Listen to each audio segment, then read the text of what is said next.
આજે આમ આદમી પાર્ટી જૂનાગઢના જે જિલ્લા પ્રમુખ છે હરેશભાઈ સાવલિયા, એના ઉપર જેલની અંદર જે ગંભીર હુમલો કરી જીવલેણ હુમલો કરનાર જે લોકો છે એ લોકોની કેટલીક માહિતી આજે આપણે આપના માધ્યમથી આપ સૌની વચ્ચે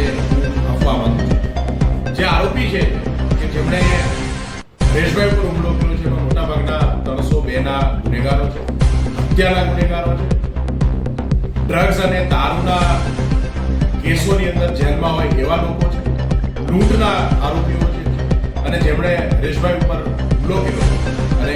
એની પર હરેશભાઈ ઉપર ફરિયાદ આપી છે એ વ્યક્તિ ખૂબ જ રીઢો ગુનેગાર અને એમણે હરેશભાઈ ઉપર કોઈના આદેશથી,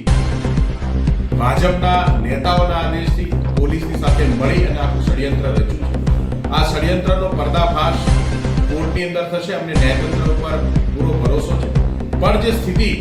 આજે ગુજરાતની અંદર ભારતીય જનતા પાર્ટીએ ઊભી કરી છે, ભાજપની સામે બોલનાર, ભાજપની સામે અવાજ કરનાર, જનતાનો જે મુદ્દાઓ છે એ મુદ્દા ઉપાડનાર તમામ લોકો જે છે એવા લોકોને ભારતીય જનતા પાર્ટી તંત્રનો દુરુપયોગ કરીને, પોલીસનો દુરુપયોગ કરી અને જેલમાં નાખવાનું કામ કરે છે. ગુજરાતની જનતા ભાજપની આ નીતિઓની વાકેફ છે અને હું કહેવા માંગુ છું કે ગુજરાતમાં આગામી દિવસોની અંદર ભાજપના અત્યાચારી અને તાનાશાહી શાસનને ખતમ કરવા માટે